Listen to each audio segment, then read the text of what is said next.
जैसा सोचोगे वैसा मिलेगा। ज्याचा विचार करणार आहे नेमकं तेच मिळणार आहे आणि जे तुम्हाला हवं आहे नेमकं ते तुमच्या पदरात पडल्याशिवाय राहणार नाही।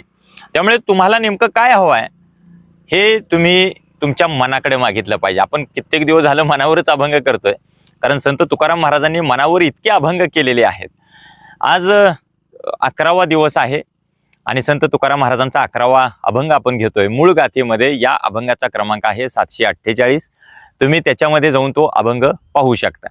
संत तुकाराम महाराज या अभंगामध्ये असं म्हणतायत की भाव तैसे फळ न चले देवापाशी बळ, धावे जातीपाशी जाती खून येरेरा चित्ती, हिरा हिरकणी काढी आतुनी अहिरणी, तुका म्हणे केले मन शुद्ध हे चांगले। या अभंगाचा अर्थ असा आहे की भाव तैसे फळ न चले देवापाशी बळ, याचा अर्थ असा की जसा तुमच्या मनामध्ये भाव आहे तसंच फळ तुम्हाला मिळणार आहे। ज्याची तुम्ही भावना तुमच्या मनामध्ये आहे, ज्याच्याबद्दल तुमची महत्वाकांक्षा आहे तेच नेमकं तुम्हाला मिळणार। न चले देवापाशी बळ याचा अर्थ असा की देवाला बाह्य शक्तींची गरज नाही। म्हणजे देवाला तिथल्या दानपेटीत तुम्ही पैसे टाकले म्हणजे देव भेटेल, देवाच्या दारात तुम्ही पेढे वाटले म्हणजे तुम्हाला देव भेटेल, देवाच्या नावानं कोणाला तरी प्रसाद वाटला म्हणजे तुम्हाला देव भेटेल। देवाला तुम्ही बाह्य जेवढं म्हणून काय, अहो देवच आपल्याला देतोय ना सगळं, मग देवालाच परत आपण देणार असेल। संत तुकाराम महाराज हे सांगतात न चले देवापाशी बळ, देव त्या गोष्टीने भेटत नाही। अनेक मी बघितलेले आहेत की देवाच्या दारात बसलेल्या भिकाऱ्याला सुद्धा ते मदत करत नाहीत, पण ते आत जातात आणि ते म्हणतात की आम्हाला एवढं द्यायचं आहे, देवा माझं काहीतरी कल्याण करा, मुकर तर मुकर। देव तुकाराम महाराज काय सांगतात, भाव तैसे फळ, तुमच्या मनात जो भाव आहे तसं फळ तुम्हाला मिळणार आहे। न चले देवापाशी बळ आणि त्याच्या पुढची ओळ जी आहे ते संत तुकाराम महाराज असं म्हणतात, धावे जातीपाशी जाती खून येरेरा चित्ती। म्हणजे आता आपल्याकडे ज्या अनेक जाती आहेत, हजारो जाती आहेत देशात, त्या जातींबद्दल संत तुकाराम महाराज बोलत नाहीत। तुकाराम महाराज कुठल्या जातीबद्दल बोलतायत तर समान गुण समान विचाराची माणसं पटकन एकत्र येतात।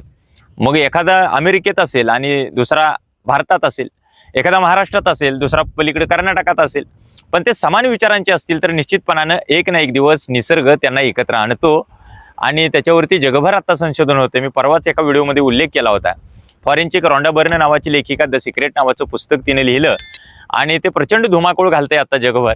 त्याच्यावरतीच एक व्हिडिओ बनवला गेला, एक चित्रपट बनवला गेला, लॉ ऑफ अट्रॅक्शन नावाचा, म्हणजे आकर्षणाचा सिद्धांत, आकर्षणाचा नियम।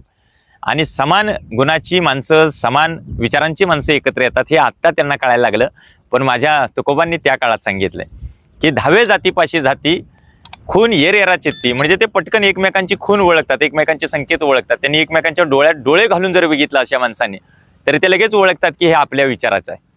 पुढे तुकोबा म्हणतायत की हिरा हिरकणी काढी आतुनी अहिरणी, म्हणजे जसं हिऱ्याला पैलू पाडताना चुकून हिरा जर ऐरणीमध्ये अडकला तर त्याला बाहेर काढण्यासाठी हिरकणी लागते, कारण त्या दोघांचे गुण समान आहेत आणि हिरकणीशिवाय ते निघू शकत नाही। आणि शेवटची ओळ तुकोबा असं म्हणतायत की तुका म्हणे केले मन शुद्ध हे चांगले, आणि तेवढ्यासाठी तुकाराम महाराज म्हणतायत की मन शुद्ध केलं पाहिजे, चांगलं केलं पाहिजे। कारण एकाचं मन जर शुद्ध झालं तर दुसरा शुद्ध मनाचा माणूस आपोआप त्याच्याकडे खेचला जातो। कळतंय ना? म्हणजे एवढा चांगला अभंग तुकोबांनी आम्हाला सांगितला की भाव तैसे फळ न चले देवापाशी बळ, म्हणजे जसा भाव आहे तसं मिळणार। भाव तैसे फळ न चले देवापाशी बळ, धावे जातीपाशी जाती खून येरेरा चित्ती, हिरा हिरकणी काढी आतुनी अहिरणी, तुका म्हणे केले मन शुद्ध हे चांगले। आणि हा अभंग तुम्हाला कळला असेल, मराठी भाषा आहे, काही जणांना हे कळत नाही। त्या काळात तुकोबांनी एवढ्या उच्च कोटीचं लिहिलेलं आहे। एक ज्ञानेश्वर मुळे म्हणून लेखक आहे, त्यांनी फार सुंदर लिहिलं होतं की आज जर तुकाराम महाराज जर असते, आजच्या काळात जर असते तर त्यांना एक नव्हे तर 10 नोबेल पुरस्कार मिळाले असते। एवढी मोठी उंची आहे तुकोबांच्या अभंगांची, तुकोबांच्या त्या प्रतिभेची, तुकोबांच्या बुद्धिमत्तेची, तुकोबांच्या कवित्वाची एवढी मोठी ताकद आहे। हे तुकाराम महाराज आम्हाला कळले पाहिजेत। आज वारी चालू आहे, तुम्हाला माहित आहे पंढरीची वारी चालू आहे। मी तुम्हाला शब्द दिला आपण जातोय वारीमध्ये, पण पंढरीच्या वारीमध्ये लाखोंचा वारकरी जो तिकडे चालला आहे तो तसंच आहे, त्यांच्या मनामध्ये शुद्ध भाव घेऊन चालला आहे आणि म्हणून विठोबा अहोरात्र त्यांच्या काळजामध्ये, लक्षात ठेवा।